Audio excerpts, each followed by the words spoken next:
We're going to look at a weird passage of Scripture tonight. Genesis 34 is our text. I bet nobody got up today and said, you know what would bless my heart, what would just stir my soul, is if we could study the rape of Dinah at church tonight. Nobody goes to passages like this, but remember, here's what you got to remind ourselves of: two primary things we believe about the Word of God. All Scripture is God-breathed, right? So it's all inspired. That's 2 Timothy 3:16. And secondly, it is all profitable. Now, what we tend to do is we say we believe that, but we tend to skip over difficult parts. Genesis 34 is one of those passages you probably never heard preached. It's certainly not what we think of when we think about evangelism or, blessing our hearts or anything like that. And yet, it is a part of the grand story of Israel, of God's care of his people. And remember, when we read the Bible, we're reading it as one story. And I've told you before, we think of it in 6 chapters: creation, fall, redemption, longing, our anticipation, gospel, church, consummation in the New Testament. So this is in that part. In Genesis 34 is much like the book of Judges is going to be. It's just going to show us how messed up we are. Everything about Genesis 34 is messed up. It tells us the need of redemption. It tells us the need of obedience. And in light of so much that's happening in our world today, I think it's important that we see, first of all, that the abuse and subjugation of women is not a new thing. This is a real thing. It's not a made-up thing. It is as old as the human race itself. And there's a proper way to deal with it and a wrong way to deal with it. And we're going to see today a very wrong way, a way that is very self-centered and does not solve the problem.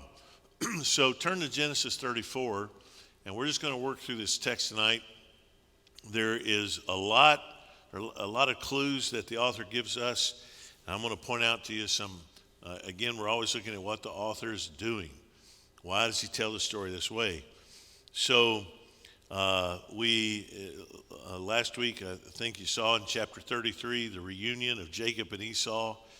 Jacob meets Esau. Jacob is now a wealthy man. He has all these flocks and herds. He's got his sons, his 2 wives, his 2 concubines, and all these servants. This is a big tribe. But though God has given them the promised land, in a promise, he's not allowed them to have it to hold, to settle. In fact, we know from Hebrews chapter 11, Jacob lives in a tent his whole life. He never actually gets the promised land. Hebrews 11:13 says that he, like others there, died in faith, not having received the things promised, but having greeted them from afar. He's longing for a city whose builder and maker is God. So God's ultimate promise to Jacob is about heaven. But he is wandering around the promised land, and when you've got that many flocks and herds and children and grandchildren and all that, you're a burden on the land. And anybody else that is grazing their sheep, they don't want you taking their grass and using their water. So you're always having to work out alliances with whatever people are in the neighborhood as you're just taking your family through there. So in chapter 34, they're at a particular part of the land, and Dinah, the daughter of Leah, whom she had borne to Jacob, went out to see the women of the land. So here's the only real story we have of Dinah. We know about the 12 sons of Jacob, but this is the only daughter, at least that we know of, the only one certainly that's we have a name for her. So it seems that there are 12 sons and one sister. And she is the daughter of Leah. And literally this says that she went out to see the daughters of the land. And so the author is setting us up. Here she is, the daughter of Jacob and Leah. She's going out among the daughters of the land, but she's a foreigner. So now there are two strikes against her. She's a woman. It's a dangerous thing. And secondly, she is a foreigner. So she is doubly exposed by being out. She's pretty innocent. The word that's used here of her throughout is typically the word for girl. She is later called a young woman. She's probably a mid to late adolescent, probably 15, 16 years old, somewhere in there. She's post-pubescent, but because they are ready to strike a deal for her to marry. But here she goes out, wanting to see what she can see among the daughters of the land. She would not have been forward. A young girl would not speak to men. So she's just going out to see the women and see if she can meet some. And verse 2, when Shechem, the son of Hamor the Hivite, and the prince of the land saw her, he seized her and lay with her and humiliated her. Now, notice several things going on. The author tells us that Dinah goes out to see the daughters of the land. But notice he uses this same verb, but Shechem sees her. And in very blunt form, and the Hebrew frequently does this, you have this series of verbs, and they're stacked up in close proximity. He saw her. Literally it says he took her. And lay with her.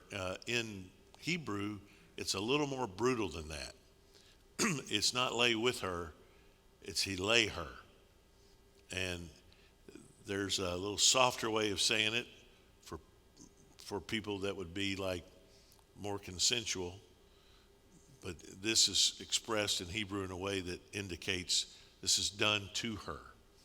So he saw her, he took her, he lay her, he humiliated her.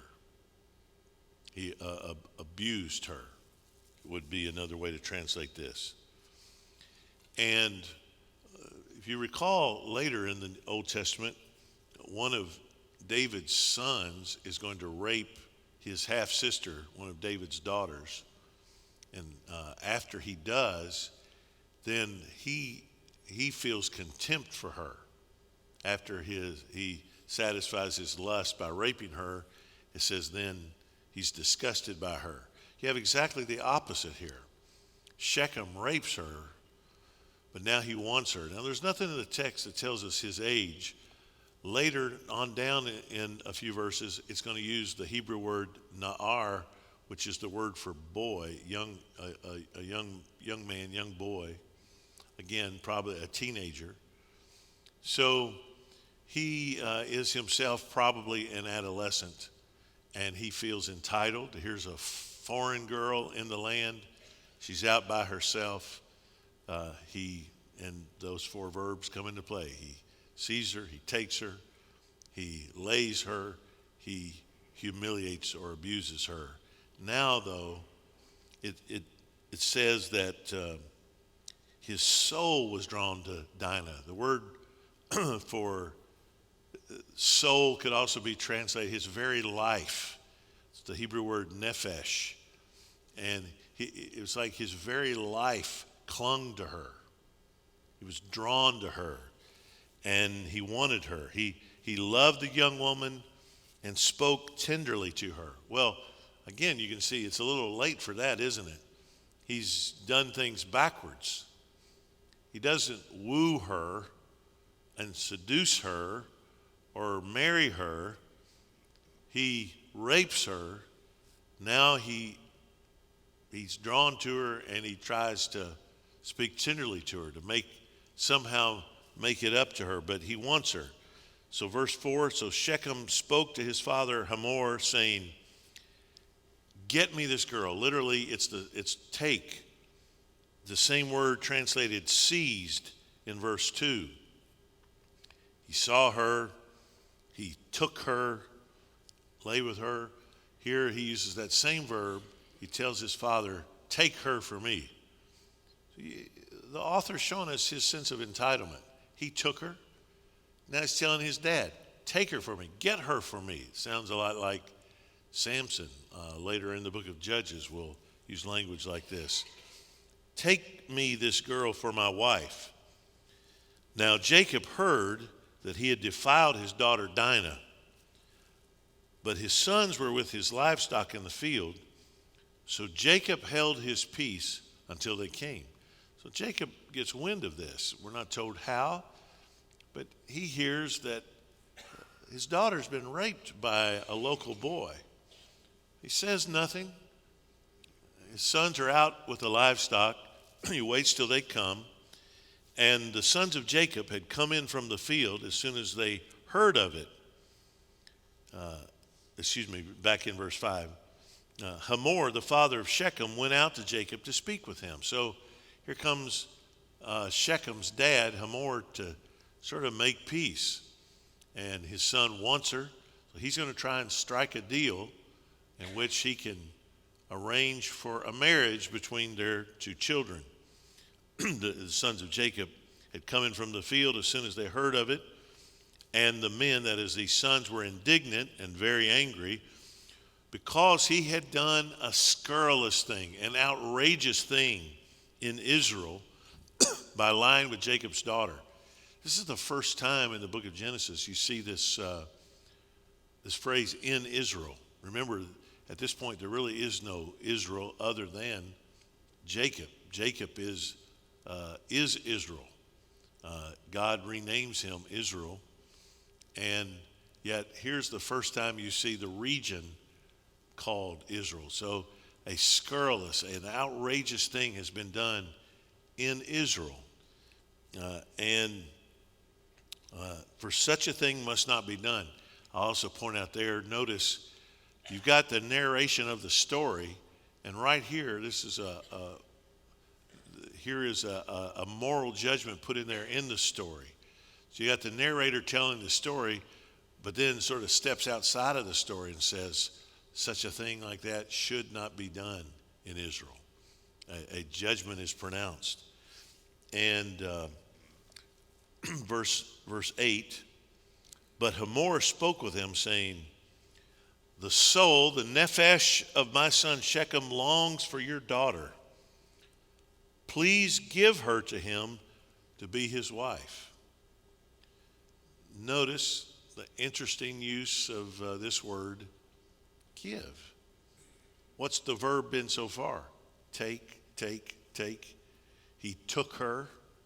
He says to his father, take her for me.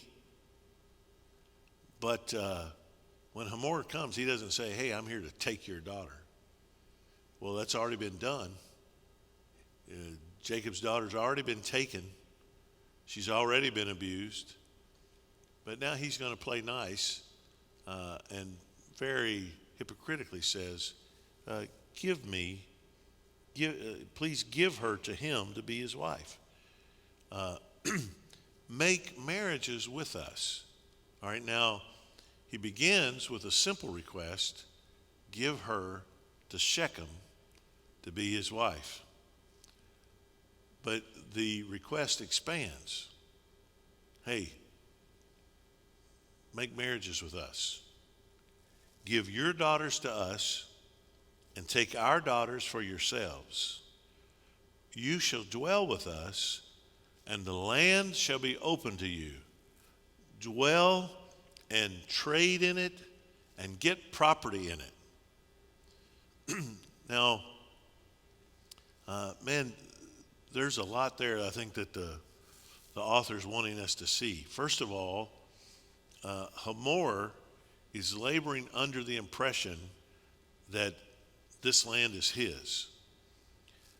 You and I know that the Lord has given this land to Abraham, to Isaac, to Jacob. This is his land forever. But the local inhabitants don't know that. Let me just point out that what is objectively true in heaven is not always subjectively experienced nor appreciated on earth. We often labor under false notions that we own things or that we have rights we don't have, or whatever the case may be. Hamor thinks he owns the land. He thinks he's in control of this situation. He thinks his son is entitled to this girl that he has raped. And he thinks he's got a plan to make this work. Let's just open it up. Now, in his mind, we know from what he's going to say later in the text that he thinks they'll swallow up Jacob and his descendants. If they marry with us, they're going to become us. And this is his proposal. Let us be one people. But first of all, he doesn't have the right to do this. Remember way back when we started in the fall our study of Genesis, we got to that passage where it talked about the sons of God saw the daughters of men, that they were fair. Remember that? And we talked about what does that mean. There are those that think that means angels had sex with women. But I told you, I think if you follow up to that point, you've got a discussion about the line of Seth, which is the righteous line, and then you've got the line of Cain, which are basically the unbelievers. They're the ones that they're not following the Lord. And then when they mix. And here you have another example, even in Genesis, and you're going to see this throughout the Old Testament. Even in the book of Malachi, the Old Testament ends with this problem. That God tells his people not to intermarry with unbelievers. It's just that simple. Don't do it.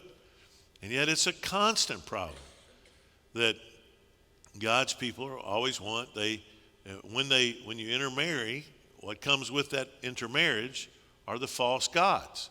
Even Solomon, the son of David, enters into all these alliances with nations, and he does it by marrying their women and allowing their false gods to be brought. Jezebel is from Phoenicia, and she marries Ahab, and she brings Baal down into Israel, and this is how Israel starts worshiping Baal and false gods. Over and over and over, it's through wrongful lust and marriage that the worship of God gets basically diluted at best, extinguished at worst. It's a constant problem. And even in the New Testament, what do we have? Don't be unequally yoked together with unbelievers. And Adrian Rogers used to say, if your father is God and your wife's father is the devil, you're always going to have problems with your in-laws. And man, it's true, isn't it? How can you be one flesh and one soul with someone who does not share your deepest, most significant core belief? So you've got here decisions that are being made based on lust, sinful desire. First decision was that he raped her. But now his lust is taking a different form, but it's no different. And what is Hamor appealing to in Jacob and his sons? Their desires. Hey, marry us. Let your daughters marry our sons and vice versa. So you can, and he literally says, go about in the land. You can trade in the land. You can do business with us. You can own property. And so what is he offering to them? He's offering to them less than God has promised them, but he's offering it to them right now. Boy, isn't that Satan's way? God says, I want you to delay your gratification. Satan says, I'll give it to you right now. And it'll be less than what you're going to have, but you can have it right now. And this is what Hamor is proposing. And dwell and trade in it, get property in it. Verse 11, Shechem also said to her father and her brothers. Now, boy, this seems unwise, doesn't it? Here comes the rapist. His father has been speaking on his behalf, but man, he's so anxious to seal the deal, he thinks he's got to say something. And he says, let me find favor in your eyes. I don't know about you, but it would sure be hard to hear your daughter's rapist say, let me find favor in your eyes. And it is hard for them. The same way Jacob, when he heard about it, said he held his peace until his sons came in from the field.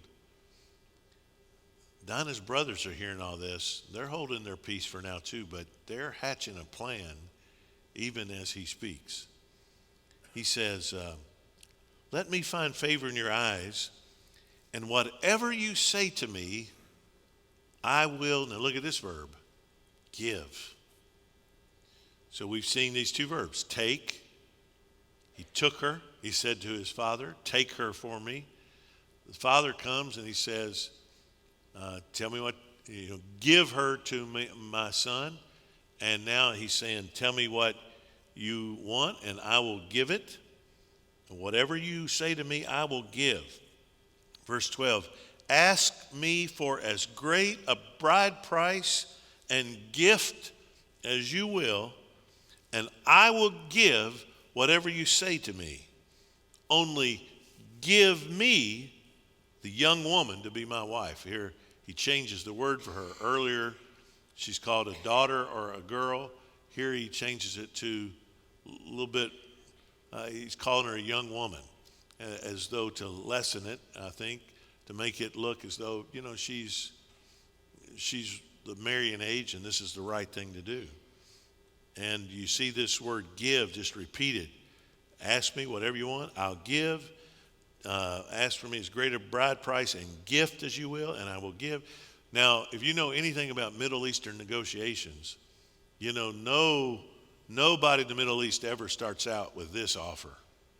Whatever you ask me to give, I'll do it. The fact that he leads with that shows how desperately he wants her. You just say that whatever it is, I'll give it. Only give me the young woman to be my wife. I've got one thing I want, and she's worth anything you ask. Tell me what it is.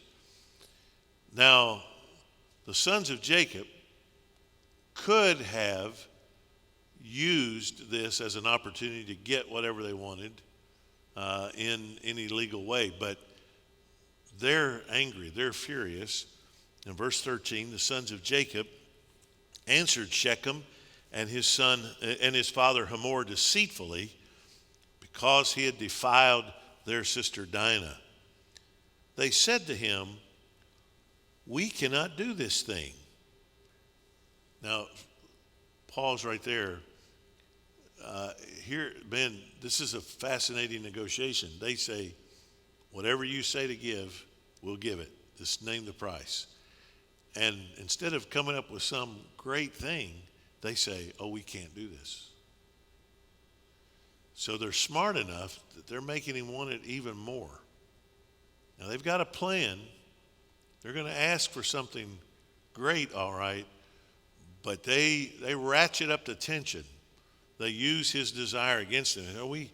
We can't do this. We cannot do this thing to give our sister to one who is uncircumcised, for that would be a disgrace to us. Now again, you've got to see the way that they are, how can I say this, going after the offending organ.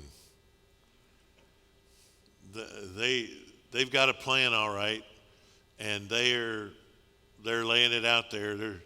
They're laying the trap for him. And of course, circumcision is the sign of the covenant. But they're not inviting these people to join the covenant.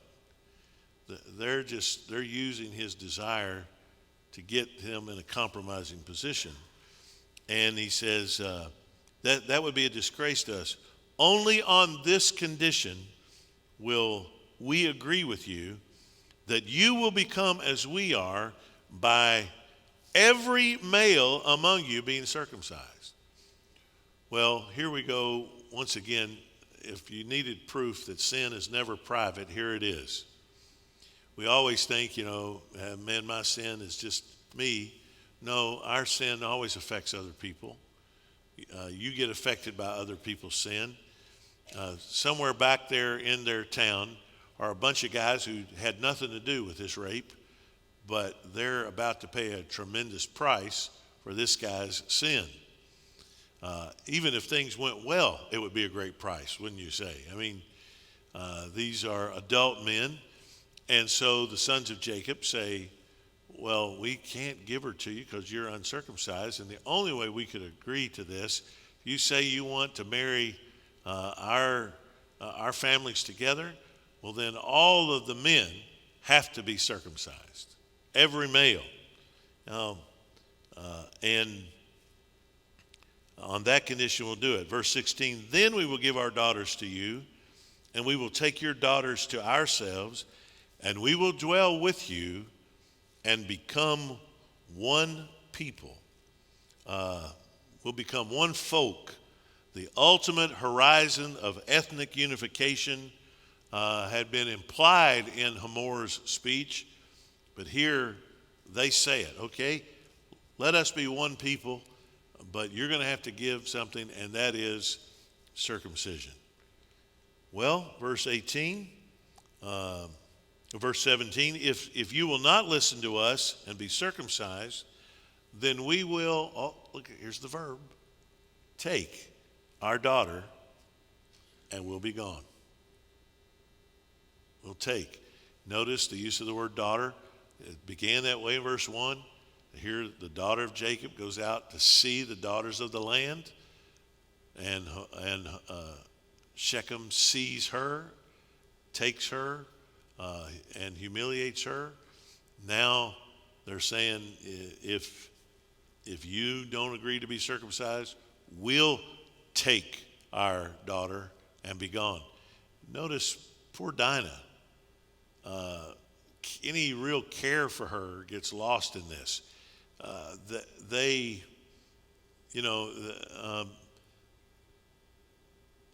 They're angry at what has happened to her, but there doesn't seem to be any care for her. I mean, they're making the deal to basically sell her as a bride, and they're treating her like damaged goods. And they say, okay, here's what it'll cost you. Verse 18, their words pleased Hamor and Hamor's son Shechem. And the young man, there it is, uses that word Na'ar for him here. The young man did not delay to do the thing because he delighted in Jacob's daughter. Now he was the most honored of all his father's house.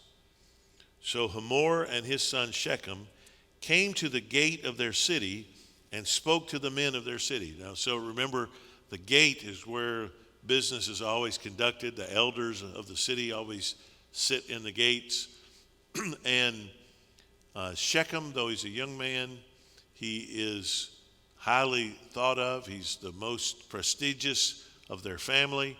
And so Hamor and Shechem go to the elders there in the gates of the city, and they speak, saying, verse 21, these men are at peace with us.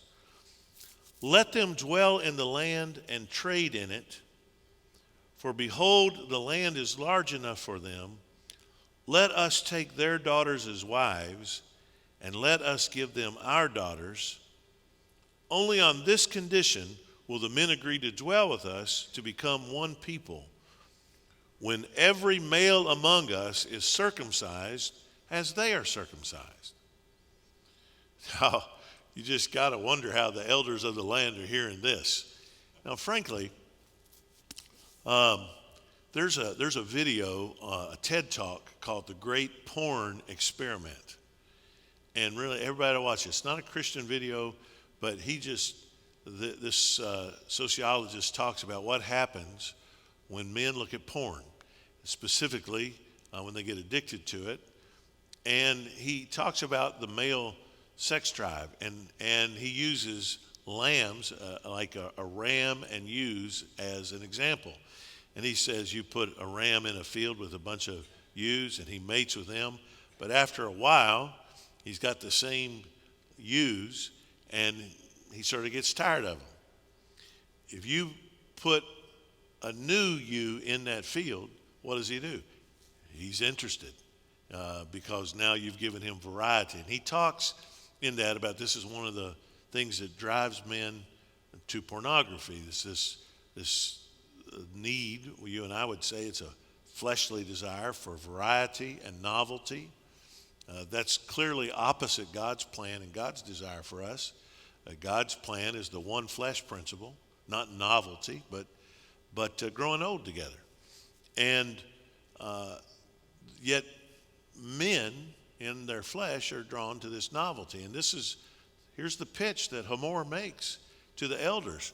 Hey, would you guys like some new, novel, female flesh to marry among us? You bet. What will that take? Well, there's one catch. And all of us are going to have to be circumcised. Now, you saw it, the text said Shechem was willing to do this thing right away. I mean, he wanted her, and he was willing to pay that price. But now he's got to convince these other men to do it. And say, only on this condition will they do it. Verse 23, now he's got to convince them that it's worth it. Will not their livestock, their property, and all their beasts be ours? Again, everybody in this situation is looking at what they get. This is what this chapter, only Dinah doesn't get anything out of this. The rest of them are all looking at what they can get, whether it's sex or property or revenge. Everybody's trying to get something. And Hamor, in making his argument to the men, says, not only we get these women, we'll get their property. We'll get their livestock. Everything they've got will be ours because we're going to be one people. And they're going to become like us. Only let us agree with them, and they will dwell with us. And all who went out of the gate of his city listened to Hamor and his son Shechem, and every male was circumcised. All who went out of the gate of his city. Now that is an astounding thing. This is, in this chapter, it's heightening for us really the depth, especially of male desire. They're all willing to pay a tremendous price to have their desires satisfied, even to the point of circumcision. And may I just point out, there's no such thing as anesthetic. There's not even such a thing as a sharp knife. There's only a flint rock. And this is major surgery, if you will. And it's going to make them indisposed for several days. So they do the deed. The next day, all the men are sort of laid up. Then on the third day, which you and I would consider the second day, on the third day, when they were sore, two of the sons of Jacob, Simeon and Levi, Dinah's brothers, took their swords and came against the city while it felt secure and killed all the males. So the men are in such pain that they are not able to move freely and to defend themselves. And Simeon and Levi just go into the city and they just wipe out all the men and kill them. They killed Hamor and his son Shechem with the sword and took Dinah out of Shechem's house and went away. So, see, they had indeed given Dinah to her So they kill her new bride and her new groom, who is also her rapist, and his father. They kill all the men. They take Dinah out of that household.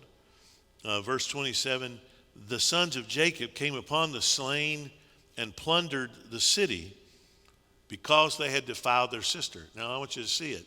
Everybody's justifying what they do because they had defiled their sister.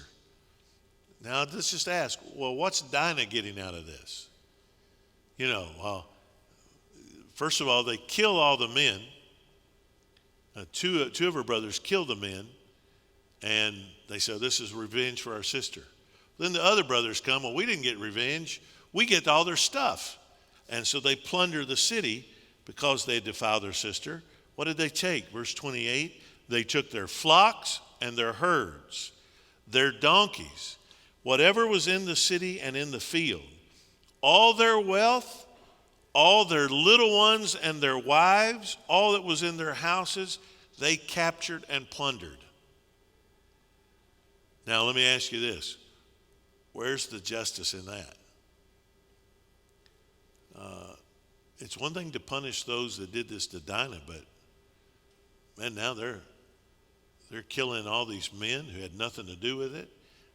Now they're taking their wives. And can I ask you a question? What do you think they're going to do with their wives? They're going to do with them exactly what Shechem did with their sister. They take their little ones. They take them basically as slaves. They take all their property. These families that now they've killed fathers and husbands and taken wives and children had nothing to do with the rape of Dinah. As awful as it was. So there is no justice here. There's certainly not justice for Dinah. She gets lost in the thing. It's about their honor. It's about their revenge, their vengeance.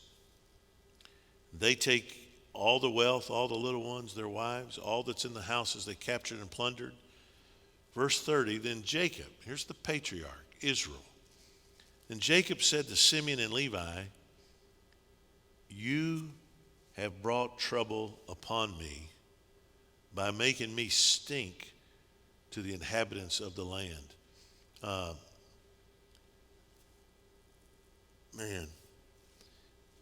Here's Jacob. What does Jacob's name mean? He's trickster. How did his really life begin? His first act we see as an adult is he deceives his father and his brother. And now here he is. His sons have done many times over what he did. Do you see the principle that the author's showing us here? If you sow to the wind, you reap the whirlwind. And you do reap what you sow. Jacob is reaping what he sowed. The thing is, you reap what you sow in kind, but you reap it in abundance. You always reap more than you sow. And so he tricked someone. Now his sons are tricksters too, but boy, what they're doing, they're murderers as well. You have brought trouble on me by making me stink to the inhabitants of the land, the Canaanites and the Perizzites. My numbers are few. And if they gather themselves against me and attack me, I shall be destroyed, both I and my household. But they said, should he treat our sister like a prostitute? The very last words of the story are still another expression, and the crudest one, of the brothers' anger and their commitment to extract the most extravagant price and vindication of what they consider their family's honor. It literally says in Hebrew, like a whore should our sister be treated. This is crude. And what the author is showing us here is that the sons of Jacob are crude and selfish and killers, and they do not know justice. Here they are among the inhabitants of the land. They're supposed to show themselves different because they're followers of Yahweh, but they're just better at being pagan than the people are. They're just better killers than the people. It's surely significant that Jacob, who earlier kept his peace and was notable for his failure of response, here he has nothing to say, or is reported saying nothing to these last angry words of his son. They say, is it right that they should treat our sister like a whore? And Jacob says nothing. And this moment becomes the turning point in the story of Jacob. In the next chapter, he will follow God's injunction to return to Bethel and to reconfirm the covenant. But from this point on, he's going to lose a lot of his paternal power, and he'll be seen repeatedly at the mercy of his sons, the master of self-dramatizing sorrow instead of the master of his family. The same pattern will be invoked in the life of David. Remember, after David sinned with Bathsheba, from that point on, David becomes weak. Absalom drives him out, tries to take his throne. Absalom lies with one of David's concubines on the roof. There's crudeness, rape, if you will, there. And David has sown to the wind. He reaps the whirlwind. He becomes weak. The very end of David's life. What's the last scene of David's life? It's him in bed with Abishag, totally impotent in every way. So here you have Jacob, one of the patriarchs of Israel. Later you have David, almost in exactly the same spot. Because of sin, they're weak, they're weakened. And of course we're getting this is the story of the Old Testament. That even the heroes of the story are not very heroic. And this, of course, is setting us up for the Messiah, who is going to straighten out all this mess. We need an Israel who is faithful and true. We need a David who does not grow weak and impotent. And that, of course, is fulfilled in Jesus. So much of the Old Testament, one of the reasons that I believe the Bible is how honest it is about its so-called heroes. There's no whitewashing of their character. It's, here they are. This is why there has to be a Redeemer. This is why they need a Messiah. Genesis 34 is tawdry. It is sordid. It is sorry. Rape, deceit, murder, weakness. Man, if anything makes us long for the coming of a Messiah who will crush the head of the serpent, the deceiver, it's Genesis 34. And that's why it leans us into the New Testament. It leans us into the cross, because there's going to be an Israel, a true Israel, who is not a deceiver and is not weakened by sin. There's going to be a son of David who does not grow weakened by sin and who redeems his children. And that's what the New Testament is about. So as we read the Old Testament, we don't read it like Jews who see only the story of the Old Testament. We read it as Christians who have to read it through the lens of Christ. And thank God it gives redemption even to the sordid truth of Genesis 34. Pray that that will help you with some of these tough passages, that help you understand why it's there and how we read it. And may that longing for the Messiah make you realize that God has satisfied that longing by giving his son Jesus. Thank you for being here tonight. And may the Lord bless the reading of his word to our hearts.